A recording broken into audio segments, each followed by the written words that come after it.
You're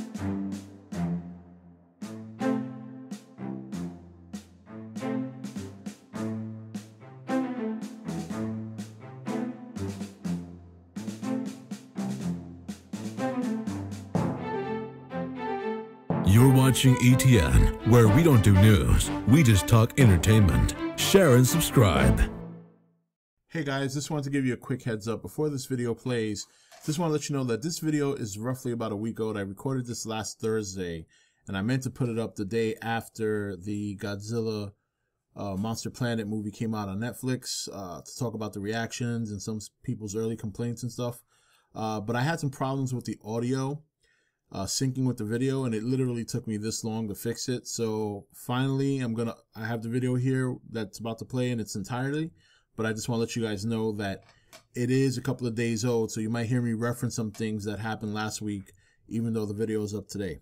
All right, hope you enjoy the video. Thanks. Hey guys, welcome to Entertainment Talk Nation. This is Rob. This video, we're going to discuss Godzilla Planet of the Monsters, or Monster Planet, whichever one you want to call it. It's been 24 hours since the release of the movie.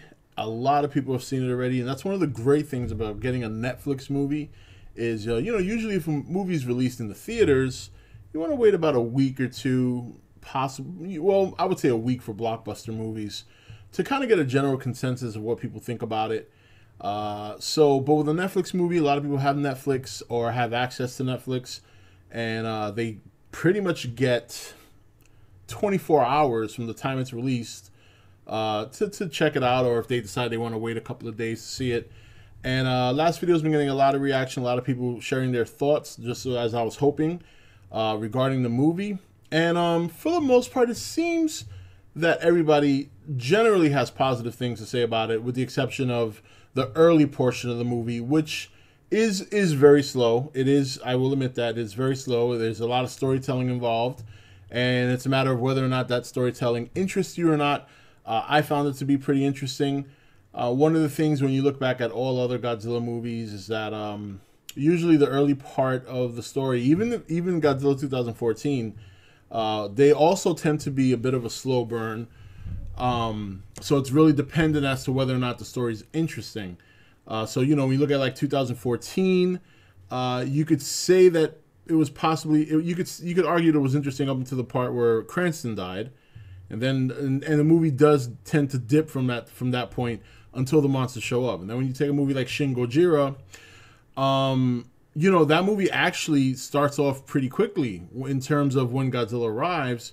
With that movie, it's more of the in-betweens. If you recall, one of the things I always say about Shin Godzilla is Godzilla in that movie is not the issue. Godzilla in Shin Godzilla is fine. I like the design. I've never really had any complaints about Godzilla in that movie, other than the fact that he had these crazy superpowers with shooting laser beams out his back and all. That's been my biggest gripe with him in that movie. But my biggest issue with that movie has always been the story in and of itself. Actually, it's kind of funny. I was thinking about it, and in the circles that I hang out with, which some of you guys on the Nation, exchanging conversation with you guys here on the channel, and then I always thought it was ironic that so many people loved Shin Godzilla, which is a politically themed movie with a lot of political jargon and theme, but despise politics. Yeah, so I always thought that was funny. A group of people that I circulate with, that I know, who despise politics, actually love a movie that is very heavily political. That's very interesting. So now with Godzilla Planet, we have something that's very sci-fi heavy. And sci-fi is always something that kind of, when you look at it, it's really a flavor. It's something that, it's like beer. You gotta acquire the taste. Like beer and coffee, those are the tastes that you gotta acquire. Sci-fi, I feel, is always a taste that you have to acquire depending on how they deliver it. So I'm not too surprised with some of the reactions to the movie, and overall, it was a taste that I acquired. I just liked the difference, because in this movie, this is the one movie where basically Godzilla wins. And you really think about it, he wins. Yeah, you can make the argument, well, Godzilla wins those movies. Yeah, well, he wins against other monsters. But against humanity, they always find a way to prevail. It's not always pretty. It's not always 100% solution. A lot of the solutions are temporary, but it's a victory nonetheless. Where this one, there was no solution. There was no victory. That's it. They were done. They had to leave. And that, from that moment going forward, that's when I was engaged. Because then how do you come back from that? How do you come back from a loss as terrible as they suffered in this movie? So that was enough for me to kind of cling on to what they had, you know, the story they had to tell. Was it a perfect story? Well, we don't know yet. It's not over. I mean, we do know this is a trilogy. They clearly set up the first movie to be a trilogy, to set up a trilogy, I should say. So it's not too surprising that, you know, it did end in such a way that was a cliffhanger or abruptly. Knowing that it was a trilogy and then knowing after seeing that it was labeled Part 1, for me, that was my personal opinion, because I know there's some people out there who didn't like the way it ended, who heavily criticized the movie for the way it ended.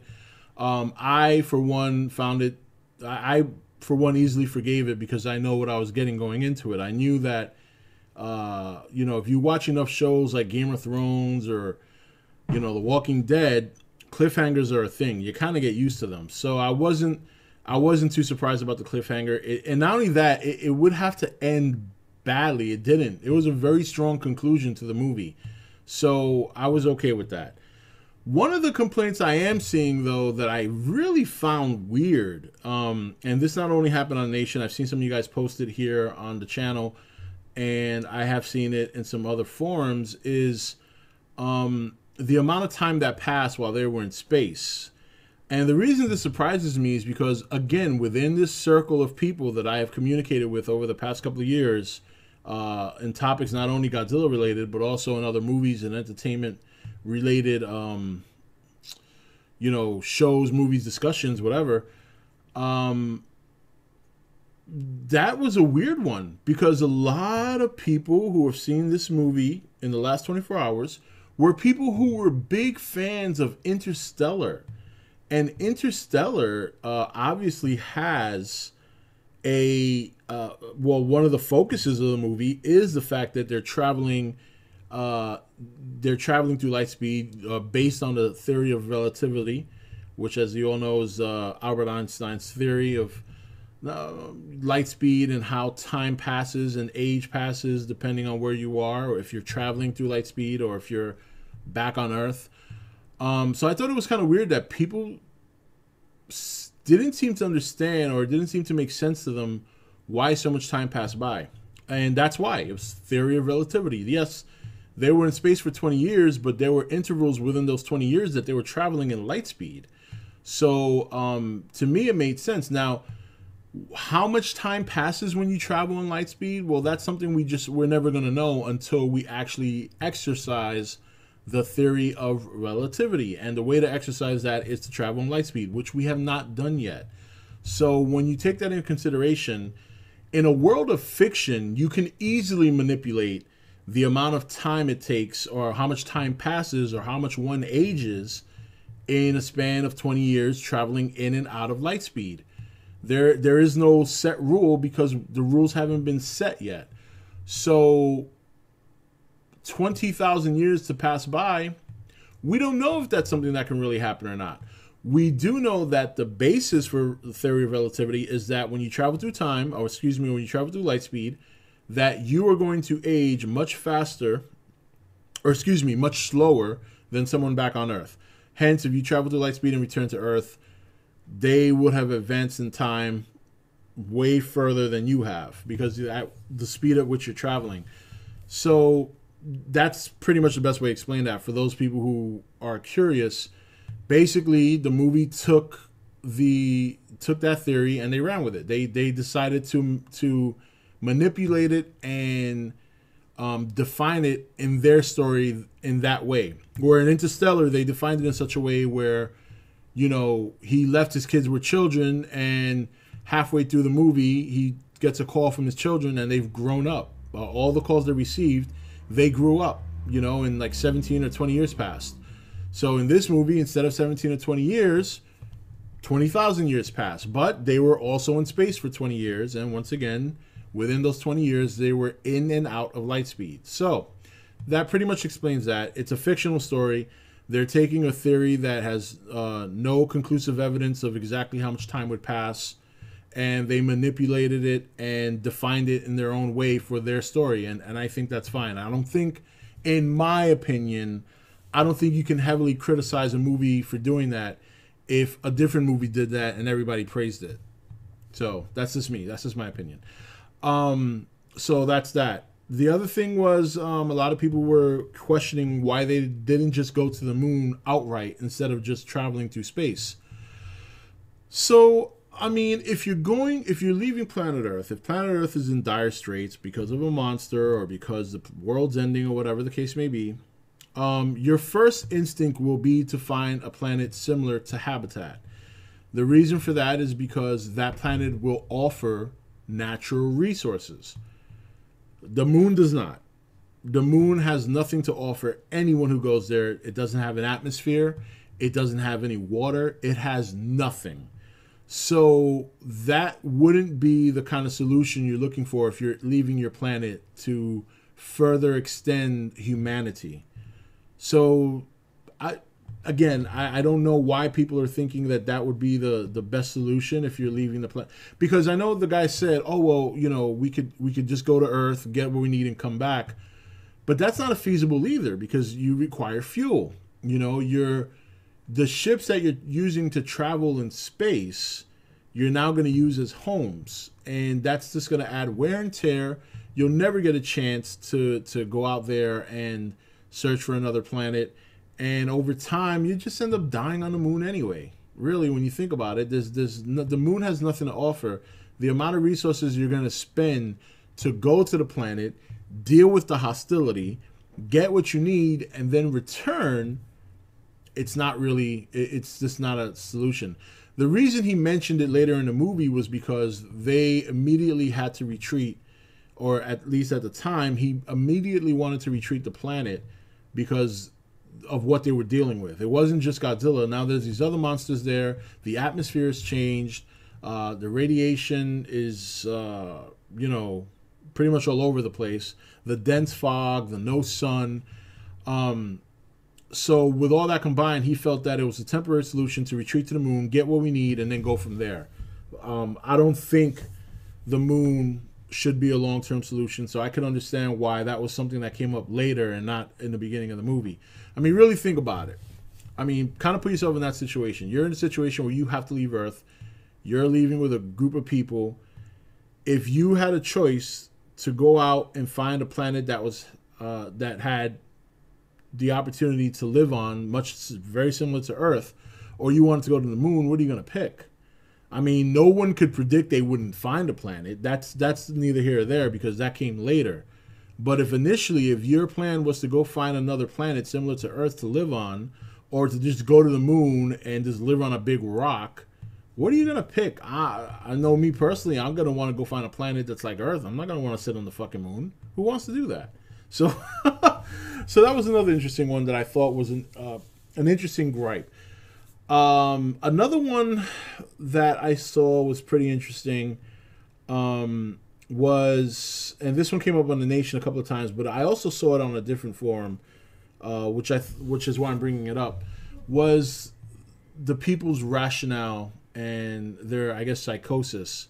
I guess some people were surprised that people were acting the way they were and just weren't sensible. And again, yes, this stuff is not detailed in the movie, but I feel personally, in my opinion, that common sense would tell you if you're in space for 20 years, there's no sunlight, okay? And your resources are limited. As time progresses, they get less and less. You haven't found any place to live. You're going to be pretty fucked up in the head. You're going to be pretty fucked up in the head. I mean, it's basically apocalypse on a ship. It's not like The Walking Dead, where even though it's an apocalypse, they still have sunlight. They can still go around and find resources. There's still ways to travel. And these people are in the same fucking environment for 20 years. The same environment. So I wouldn't expect their psychosis to be very good. I know mine wouldn't. I mean, if you're in the same block of space for 20 years and no sunlight, sunlight, which is proven, which studies have shown that sunlight has a major effect on the human body. Not only providing vitamin D, that's a common thing, but not being in sunlight for a long period of time can affect you. It has been known to give depression. One of the more commonly known ones is seasonal depression. So like a lot of people, when they come out of the winter and spring starts and all that, their spirits tend to lift because the sun is out more. You get to see the sun more. There are other things. I actually put a link on the Nation Facebook page because this is something that came up. So, I mean, you know, again, it just, and yeah, I am defending the movie in some aspects because but only with these, because I kind of feel that, I don't know, guys, some of this stuff is not only is it common sense, but it's stuff we've seen before and it's never been complained about in a different light. I mean, if I had $1 for every Interstellar fan that I knew in the world that thought that movie was the bee's knees, the fact that those same people are complaining about the theory of relativity in an anime sci-fi monster movie, I mean, come on. Come on, at least let's try and be fair here, okay? So, but that doesn't mean the movie is not without its issues. One of the things I will agree with that a lot of people have complained about as well is the characterization. We really only have one primary character, and he's for me, he's okay until he gets mad. That's kind of when I found him to be a little bit annoying. It's like, you bastard! And he's all crying. Like I get it. You hate Godzilla. But, you know, someone mentioned this in the comments, and I don't know their name, but I agree with them on this. You know, you're not the only one that lost your family or friends or whoever or your planet to Godzilla. So while your anger is understood, you know, relax. Okay, let's not go on a suicide mission because you know. So I agree with that. I also don't think the voice acting helped very much. I think the whoever the person was, and somebody again mentioned it here on the channel, that that same voice actor has had the same issue with other characters. Well, then he needs to work on that because it was extremely annoying. Every time this guy got mad, I was like, all right, here we go. It's fucking crybaby here. You know, it's like, I mean, I know it sounds messed up because God, put us in that situation. I'm sure a lot of us would be very upset. But I just don't think they delivered the anger very well. I don't think the character has a right to go out of his way and potentially put people at risk because of his vengeance. It's kind of selfish. So, and hopefully we do see more characters step up.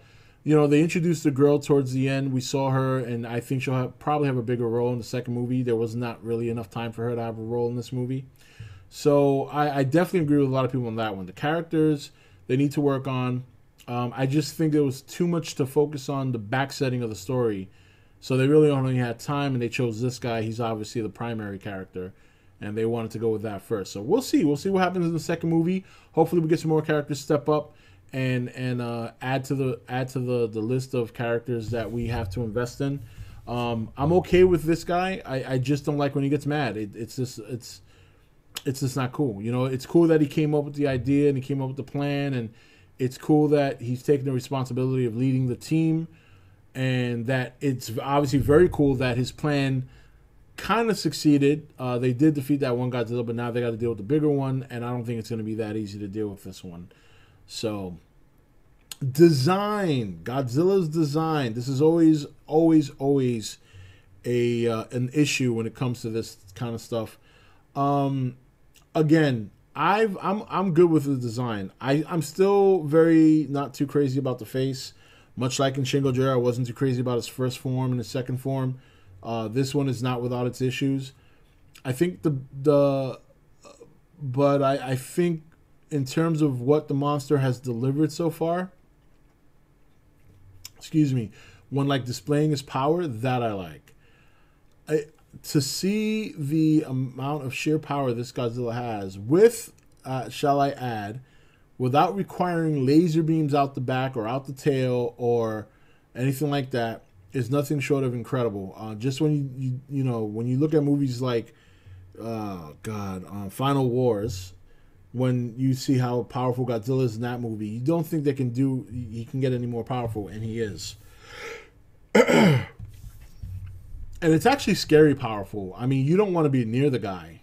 You know, you don't. I mean, it's just really, really good. So, yeah, that's just my reaction to some of the early critique. I think there's definitely noteworthy critiques out there and complaints with the characterization, the pacing, definitely. But I think some of the critiques are a little unfair, criticizing the theory of relativity, because that's something that's just up for debate until we can actually develop Lightspeed. The psychosis of the characters. I mean, come on. These guys have been out in space for 20 years. I can't imagine. You know, they say that the body is not meant to be in space for a long period of time. So imagine being in space for 20 years. So, yeah, and there's some areas I think people are kind of nitpicking for the sake of nitpicking. But that's just my opinion. I mean, if that's how you feel, that's how you feel. You're entitled. I'm not telling you should like the movie.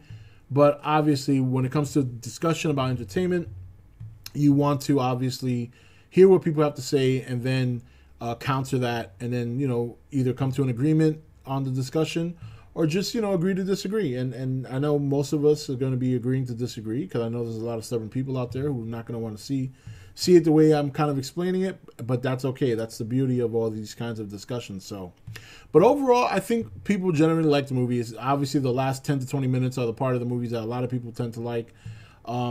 And I think as long as people just remember, this is a trilogy. This is a movie setting up the backstory and setting up what the situation they're going to have to deal with. And if you're a person that watches shows like Walking Dead and Game of Thrones and other shows, Flash, Breaking Bad, these shows all have cliffhangers. A movie on Netflix is no example. You know, when you go to the theater, you don't really get a cliffhanger because they know you're investing $20 to see an ending. Even if the movie's a trilogy, you usually get an ending that closes the movie out. This is a little bit different. This is not a theater movie. This is a made-for-TV movie that has already been pre-planned to be a trilogy, so this is going to be a setup. And if you just keep that in mind, then you might see things a little bit differently. But I kind of expected that going in, so it was not a disappointment for me because I knew what I was getting. So anyway, guys, that's it for this video. So, wow, 20 minutes. Damn, I didn't think it took that long. But, damn, I've been rocking out some 20-minute videos lately. Sorry about that. I'll try to keep them short. That's called rust. Rusty. I'm rusty. So, I used to be pretty good at knocking them out in 10 minutes, but 20 minutes, boy. All right, guys. Anyway, that's it for this video. This is Rob signing off for E.T.N, where we don't do news. We just talk entertainment. Take it easy. Thank you for watching E.T.N. You can follow E.T.N on Facebook, Twitch or Twitter, or join the Nation Facebook page. Don't forget to click that subscribe button on your way out.